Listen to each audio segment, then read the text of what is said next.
Turn now to jobs in America and made in America. Last night we took you across the country to that home built entirely with American goods. We mean every screw, every plank of wood, a kind of roadmap to creating nearly 250,000 jobs. And tonight, ABC's David Muir goes straight to the men and women who build those homes to ask them if they will take our Made in America challenge.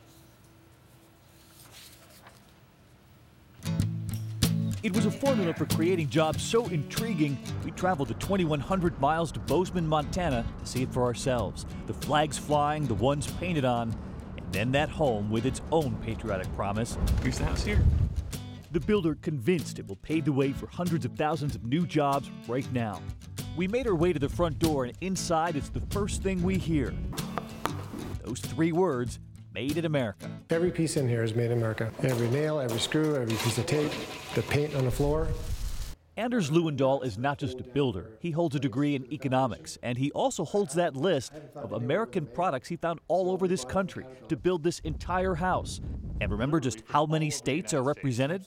Washington, Indiana, Ohio. 33 states and counting. North Carolina, Texas. And you'll remember his simple challenge for others. If every builder used just 5% more American materials, he says we'd create 220,000 jobs right now. And that's just 5% more. But what do economists say? We asked the team at the respected Boston Consulting Group. They told us his numbers do add up. 5% more? Is he right? Could that really create jobs? It will create jobs. It will absolutely create jobs. So our team faxed and emailed that blueprint, that list of American materials, to builders all over the country.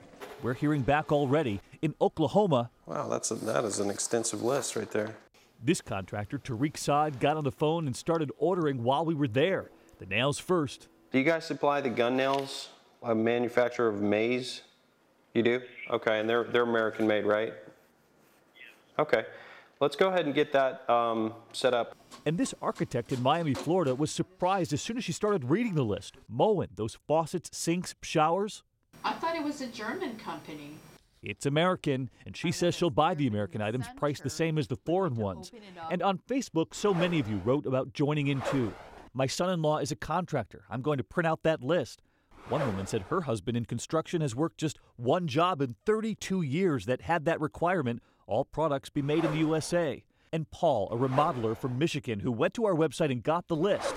He says if 5% will make a difference, I'm going to try for 10% or more American-made products. And remember those American nails we showed you last night? A little more expensive than foreign nails, but the flip side we told you about? The American nails jam the nail gun far less often. So today we wanted to meet the people who make those nails. 1,400 miles from Bozeman, Montana, Mays Nails in Illinois. We're very, very proud to be one of the last makers of nails in this country. 90% of nails now come from China, but here they use high-carbon steel and a double coat of zinc. They make them stronger and rust-proof. If they could double their sales, they say, they'll add 25 more jobs. And so many American companies told us they could hire too if this one builder's idea catches on. Companies like Gorilla making that duct tape reaching high in Ohio, the caulking guns, they're taking aim at Sherwin-Williams in Georgia, and in Pennsylvania right down to the kitchen sink from Moen. They got it in the picture. All of the workers with the same message for that builder back in Bozeman. Thank you for choosing American Nails. Made right here in Illinois. Made right here in Illinois.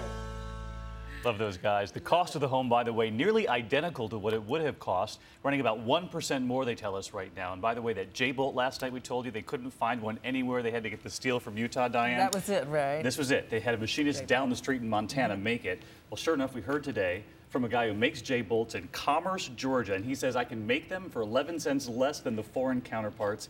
He's on the list now. I have to say, kind of cheer went up in the newsroom when that came in. Thank you so much, David, and thank all of you out there, home builders, who decided to take another look at Made in America.